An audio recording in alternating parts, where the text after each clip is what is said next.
and that we've been visited for years. That's going to be a revelation for so many people who are just, kind of walking around blind to what's going on, blind to the realities that there are people disappearing without explanation, that there is movement on the moon, that it's not just a dead rock. This is going to shock a lot of people when it really does come out. We have our hands in this stuff all the time. All right, but I know people, I have friends who have absolutely no clue about anything that we're talking about. It's going to be a shock. And that's one reason I think that they keep it covered up.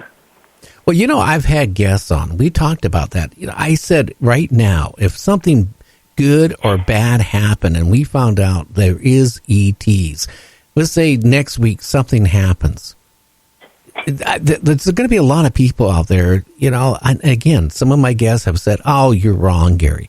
But, I remember what happened in Watts.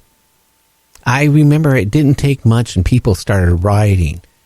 If all of a sudden, let's say, for example, a UFO crashed on our planet in a populated area or something happened, I think it'd be enough where people would grab their guns, they would be paranoid, and I think things would go out of control very, very fast. So this, could be the reason why we are not told things and why we are not informed. It's not necessarily that the governments are trying to keep us in the dark. They may just be doing it because they know they're going to have a full-on problem with panic and violence and acceptance.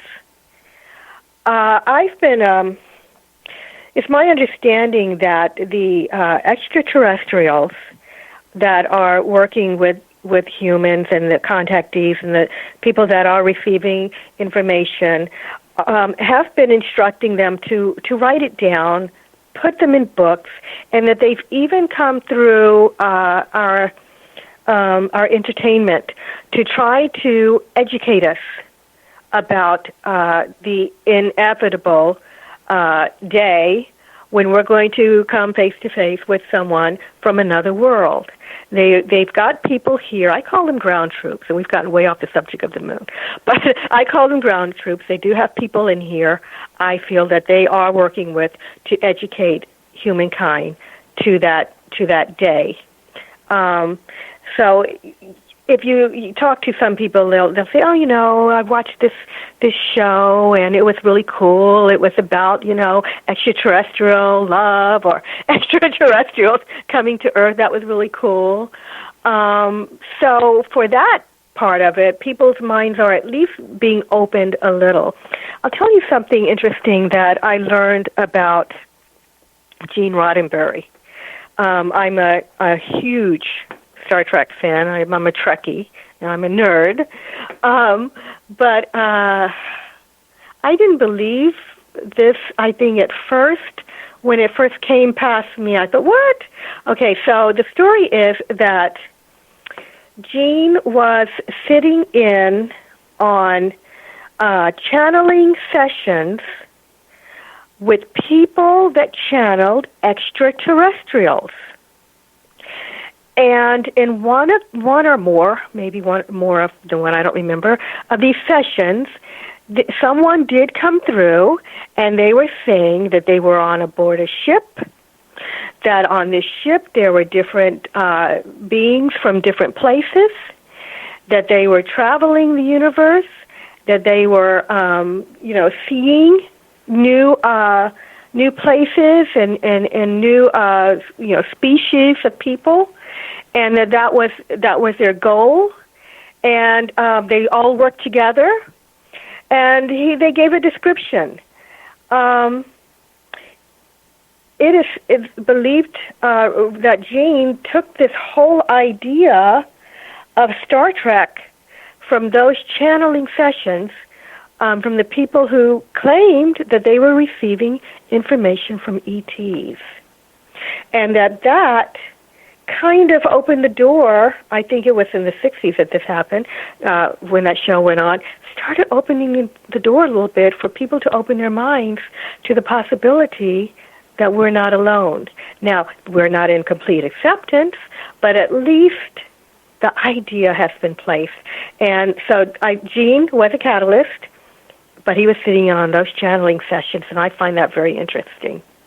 I really do. In fact, we had a guest on the show that wrote a book about Gene Roddenberry and Star Trek, and had, Gene Roddenberry gave him all the notes, that between the writers and him and the network. And I tell you, it was a great show, and it opened your eyes. But one thing, have you noticed, before Star Trek, it seemed like all the movies, these aliens were horrible looking. They came down, they killed people.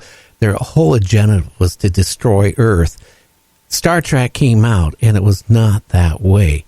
That, they ran into species, the majority of the species of aliens or whatever, weren't out to, kill everything. So I think, and then after that, you had all these other shows that came out. I think we started being conditioned that there is aliens out there, that they're not here to destroy Earth. I don't know if that was done through, with a little bit of advice from the government, with these, producers, directors, and the big, production houses to come out with that type of thing. But it was a big change away from these horrible creatures that wanted to devour you and me to people that kind of looked like us and not some horrible ant. Right. Most of them that I've heard about, if not all of them actually, are humanoid.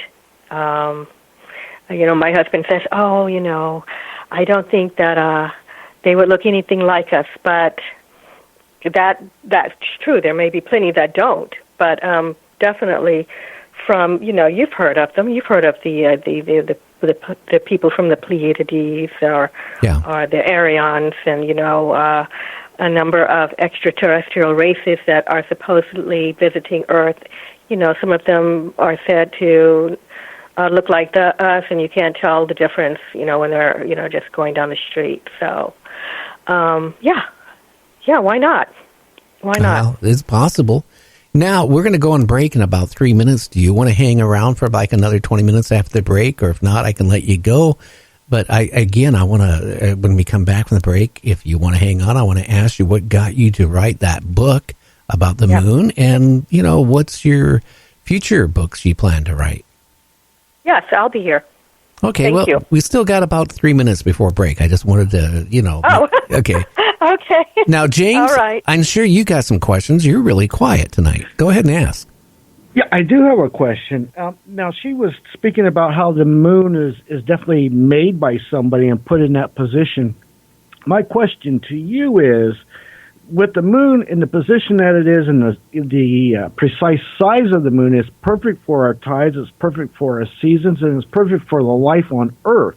Now, my question to you is, whoever made that, they put it there for these reasons. Now, did they do it for us as an experiment, or us for a reasons, or they did it or they have other agendas? What's your opinion on that? Yeah, so my opinion is that they did it for us. I think that they saw the potential in this planet, and that if they somehow stabilized it, because I don't believe that, it was, it obviously came about from a crashing into the earth and all the stuff that you hear that has not been proven. I believe that there are ETs, advanced beings that saw our Earth for potential, and they wanted to help in some way and kind of make this place an Eden. If they could just, stabilize it. I think the moon is perfectly placed in the position it is to help life on Earth, to move along. And it did. I think that it was for our benefit. I don't know if it was an experiment, but I think it was for our benefit. I think it really helped life thrive here. And I know that takes away from a lot of people's beliefs, but it's just too perfect. It's different than any of the other moons in our solar system. It doesn't behave like any of them. It doesn't look like any of them. It's big. You know, if it was any other size, we'd have a lot of, difficulties here on Earth. I think it was put here by design and for us. Okay. And as far as the moon goes, and it being occupied by other beings, how many other different beings do you think there is? Just one kind of race of being, or do you think there's several different ones?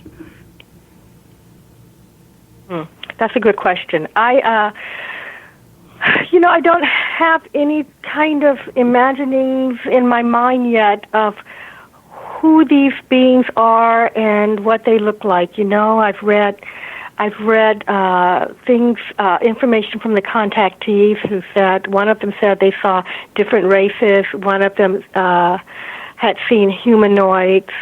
There's even someone who suggested that the moon is a sort of a stopover point for people, beings that are traveling and sort of just stop through there. So I haven't come to that conclusion yet. I just know someone is there. But I haven't in my imagination. I've heard that the Greys are there. I somehow don't believe it. Reptilians are there. I still don't believe that. I'll let you know when I come to some conclusion. Yeah, please do. Do you think that any of them are responsible for any of the abductions that's going on here, or do you think they're not like that? I don't believe they are. I honestly don't believe that there are abductions and people being taken to the moon. There are a couple of stories I've heard, but they were rumor, and it just doesn't fit the tales of the contactees. The contactees that I've read about, and I believe them, that went up. None of them said they saw anything like that. That was a horror show going on up there. Okay. So hey. yeah, I don't think so. Okay, we're going to be on. I think what? If there was something going on, wouldn't they have bothered some of those astronauts? Well, I mean, really? They might Someone have. would have disappeared. Okay, we need to go on break. We'll be back in 3 minutes with Constance Briggs. You're listening to Night Dreams Talk Radio After Dark. I'm trawling for all